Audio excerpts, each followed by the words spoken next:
नमस्कार दोस्तों, आज हम बॉडी क्लॉक के बारे में बात करने जा रहे हैं कि बॉडी क्लॉक क्या है और उसका हमारे शरीर पर क्या प्रभाव है और उसको हम कैसे ठीक कर सकते हैं। तो वीडियो थोड़ा लंबी होने वाली है, इसको एंड तक देखिएगा ताकि आप समझ सकें कि बॉडी क्लॉक क्या है।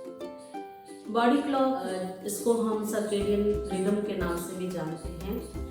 ये इंटरनल बायोलॉजिकल मैकेनिज्म है जो हमारे शरीर में ही मौजूद रहता है और ये 24 आवर्स के हिसाब से काम करता है, यानी कि दिन और रात के आधार पर काम करता है। बॉडी क्लॉक सोने और जागने की साइकिल को, हार्मोन सिक्रेशन को, बॉडी टेम्परेचर को, मेटाबॉलिज्म को रेगुलेट करता है।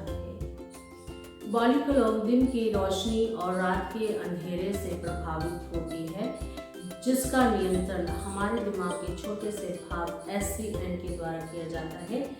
SCN जो हमारे दिमाग का एक छोटा सा भाग है जो कि रोशनी के संकेत को आंखों के माध्यम से पहचानता है और उसको सिंक्रोनाइज करता है। SCN के द्वारा ही हम शरीर की जो आंतरिक क्रियाएं हैं और बाहर की जो क्रियाएं हैं उसको सिंक्रोनाइज कर पाते हैं। आसान शब्दों में हम ये समझ सकते हैं कि हमारा दिमाग टाइम को नहीं जानता है, हमारा दिमाग दिन और रात को पहचानता है। मेरा नाम अंजना दास है और मैं एक योगा और न्यूट्रिशन एक्सपर्ट हूँ और फील गुड हीलिंग फंड की फाउंडर हूँ। मेरा मिशन है कि मैं लोगों को योगा के बारे में और प्लांट बेस्ड डाइट के बारे में जानकारी देकर उनके स्वास्थ्य को अच्छा करूं और उन्हें स्वस्थ रखूं। मेरा मानना है कि अगर इंसान अपने लाइफ स्टाइल को चेंज कर लेगा तो वो अच्छे से स्वस्थ रह सकता है। अब जानते हैं कि बॉडी क्लॉक कैसे डिस्टर्ब होती है। सबसे पहला कारण तो दोस्तों बॉडी क्लॉक को डिस्टर्ब होने के लिए हमारी लाइफ स्टाइल है कि लाइफ स्टाइल हमारी आधुनिक जीवन शैली में हम लोगों का जीवन स्तर ऐसा हो गया है कि हम रात को देर तक जगते हैं और दिन में देर तक सोते हैं। पहला कारण तो यही है। दूसरा, कई लोगों के साथ शिफ्ट जॉब है, जो शिफ्टिंग में जॉब करते हैं, नाइट ड्यूटी करते हैं, उनका बॉडी क्लॉक बिल्कुल ख़राब हो जाता है। दूसरा, आर्टिफिशियल रोशनी यानी कि आर्टिफिशियल लाइट, मोबाइल, टीवी, इसको हम लोग ज़्यादा यूज़ कर रहे हैं। और दूसरा, हमारे खाने पीने का सारा शेड्यूल बिगड़ चुका है, जिसके कारण हमारी बॉडी क्लॉक डिस्टर्ब होती है। सिंपल भाषा में समझते हैं कि ये जो हमारा बॉडी क्लॉक है ये 24 आवर के हिसाब से काम करता है, यानी कि 12 घंटे दिन और 12 घंटे रात, जो कि हम अपनी लाइफ स्टाइल में बिल्कुल ही ख़राब कर चुके हैं, क्योंकि ना तो हमारा सोने का टाइम है और ना ही हमारा जागने का टाइम है, जिसकी वजह से बॉडी क्लॉक ख़राब होती है। इसे हम एक उदाहरण के द्वारा समझ सकते हैं। जैसे हमारे घर के पालतू जानवर हैं और बाहर के जानवर, उनके उदाहरण से समझते हैं कि जो घर के पालतू जानवर हैं उनका जो डेली रूटीन है, क्योंकि हम अपने हिसाब से जो खाते हैं उन्हीं को खिलाते हैं। जब हम सोते हैं वो हमारे साथ वैसे ही सोते हैं, या हम उनके टाइम का ध्यान नहीं रखते, वो हमारे आधार पर चलते हैं। उनकी कितनी केयर करते हैं, या कोई बीमार पड़ गए तो उनको डॉक्टर के पास ले गए, तो उनकी इतनी केयर, तो उनका जो अपना डेली रूटीन है या उनकी जो बॉडी क्लॉक है अपने डेली रूटीन को फॉलो नहीं कर पाते, हमारे हिसाब से चलते हैं, बॉडी क्लॉक खराब हो जाती है। और जो बाहर के जानवर हैं वो अपने हिसाब से अपनी दिनचर्या करते हैं, नेचर के साथ जुड़े रहते हैं और वो रात और दिन के आधार पर अपनी दिनचर्या करते हैं, जिसके कारण वो ज़्यादा स्वस्थ रहते हैं।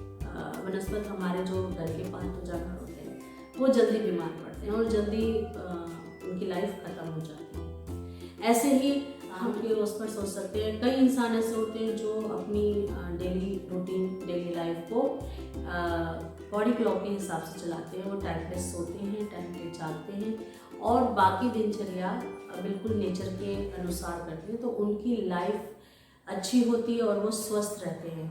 और जिनका जैसे नाइट शिफ्टिंग है या जो लोग रूटीन को फॉलो नहीं करते, रात का काम दिन में और दिन में सोने का काम करते हैं, यानी कि पूरी लाइफ स्टाइल जिनकी बिगड़ी होती है, वो अलग अलग तरीके की बीमारियों से, जो हमारी आजकल लाइफ स्टाइल डिजीज़ हो गई हैं, शुगर से, कैंसर से, मोटापे से, इनसे ग्रसित हो जाते हैं। तो ये बॉडी क्लॉक इस तरह से हमारे बॉडी पर काम करती हैं दिन और रात के हिसाब से।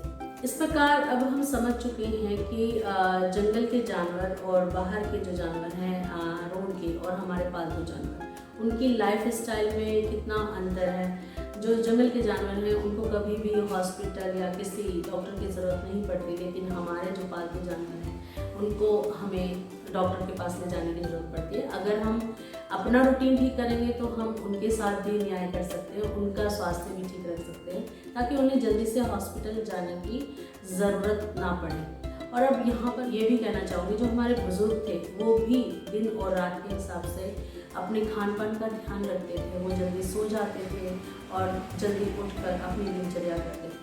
तो दोस्तों, हमें अगर बॉडी क्लॉक को ठीक रखना है और जो लाइफ स्टाइल डिजीज़ है उससे बचना है, जैसे कि अनिद्रा, वो बॉडी क्लॉक ख़राब होने से ही नींद खराब होती है, तो इंसोम्निया हो गया, फटीग हो गया और मेटाबॉलिज्म हो गया। सबसे ज़्यादा मेटाबॉलिज्म पे फ़र्क पड़ता है अगर हमारी बॉडी क्लॉक ख़राब होती है।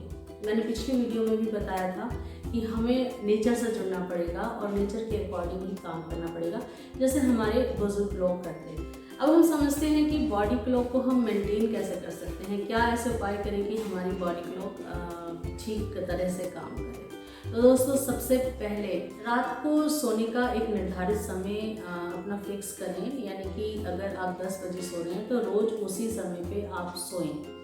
तो इससे आपकी बॉडी जान जाएगी, माइंड जान जाएगा कि हमें इस समय सोना है। तो वो बॉडी, हमारा जो माइंड है वो मेलाटोनिन हार्मोन सिक्रेट करता है, जो सोने में हमारी हेल्प करता है। तो इसलिए आप सही समय पे सोएंगे तो आपकी नींद अच्छी आएगी, तो आप इंसोम्निया से भी बच सकते हैं और फटीग से भी बच सकते हैं। नंबर 2, आपका जो लाइट एक्सपोजर है, यानी कि दिन में जब सुबह उठते हैं तो उठकर आप तुरंत ही अपनी खिड़की दरवाजे खोलें, जिससे आपको नेचर की रोशनी मिले, तो आपका माइंड जो है प्रिपेयर हो जाएगा दिन के कार्यक्रम करने के लिए, तो आप सोए नहीं रहेंगे। तो सबसे पहले ज़रूरी है कि आधे घंटे सोने से, मतलब जब भी आप उठने जा रहे हैं उसके आधे घंटे पहले आप उठें और खिड़की दरवाजे खोल दें और उठकर आप बाहर जाकर कुछ भी अपना नित्यक्रम कर सकते हैं, जिससे आपकी बॉडी जो दिन के कार्य के लिए प्रिपेयर हो जाएगी। और जब रात को आप अपना सोए समय पर, जैसे कि मैंने बताया। तीसरा, आप अवॉइड कर सकते हैं अपने कॉफ़ी को, वैसे तो लेना ही नहीं चाहिए। अगर कोई नहीं छोड़ सकता है तो ज़्यादा ही आपको तलब उठ रही है तो आप 2 बजे से पहले चाय कॉफ़ी ले लें। ये जो अगर हम चाय कॉफ़ी लेते हैं ये भी नींद को डिस्टर्ब करता है, जिससे कि हमारा सोने का पैटर्न ख़राब होता है, तो हमें इससे भी बचना चाहिए। नंबर 4, जब भी आप सोने जाएं उस रूम को बिल्कुल अंधकार में कर लें, यानी कि सारी लाइटें वगैरह ऑफ कर दें और जो भी आपकी टीवी स्क्रीन है, मोबाइल स्क्रीन है, उसको ऑफ कर दें। तो जब अंधेरा हो जाएगा तो हमारा माइंड अंधेरे को जानता है, पहचानता है, तो हमें अच्छी नींद आएगी। इस तरह से आप इसको कर सकते हैं। आप डेली एक्सरसाइज करें, एक्सरसाइज करने से बॉडी आपकी फिट रहती है और दूसरा आपका मेटाबॉलिज्म भी ठीक रहता है। रात के समय हैवी एक्सरसाइज नहीं करनी, वो भी नींद को डिस्टर्ब करता है। तो अगर रात को अगर एक्सरसाइज करनी है तो आप सिंपल छोटी मोटी एक्सरसाइजेस कर लें, जॉइंट्स मूवमेंट कर लें या फिर प्राणायाम कर सकते हैं सोते टाइम। नेक्स्ट, दिन में कभी भी ना सोएं और लंबी नींद लाने की। दिन में जब भी अगर नींद आ रही है आपको दिन में, तो आप आधे घंटे के लिए या 20-25 मिनट के लिए सो सकते हैं। और रात को अपने जागने के कार्यक्रम को अवॉइड करें, यानी कि रात को जगकर कोई भी काम ना करें। तो इस तरह से दोस्तों, अगर आप दिन में अपना कार्यक्रम काम कर लें और रात को एक नियमित समय पर सोएंगे, तो बॉडी सोने का हार्मोन सीक्रेट करता है, जिसे मेलाटोनिन कहते हैं, जो कि नींद लाने में समर्थ है। तो हमारे को नींद अच्छी आएगी। तो नींद को प्रायोरिटी में रखते हुए आप अपने डेली रूटीन को तैयार कर सकते हैं और अपने बॉडी क्लॉक को अच्छा कर सकते हैं। और अगर हमारा बॉडी क्लॉक अच्छा रहेगा तो हमारा मेटाबॉलिज्म भी अच्छा रहेगा। उसके लिए हमें क्या करना है कि हम दिन जब छिप जाए उसके बाद ना खाएं, हो सके तो 7, साढ़े 7 से पहले आप अपना रात का खाना खा लें और सुबह में 11-12 बजे अपना भोजन कर लें, यानी कि दिन में 2 बार आप खाना खा सकते हैं, जैसे कि हमारे एंसेस्टर करते थे। तो अगर इस चीज़ को भी आप फॉलो करते हैं तो आप अपने बॉडी क्लॉक को अच्छा रख सकते हैं और इस लाइफ स्टाइल डिजीज़ से और बच सकते हैं और हम स्वस्थ रह सकते हैं। होपफुली आपको ये वीडियो पसंद आई होगी। अगर अच्छी लगी हो तो लाइक करिएगा, शेयर करिएगा। अगर आप मेरे चैनल पे नए हैं तो इसे सब्सक्राइब जरूर कर लीजिएगा। धन्यवाद।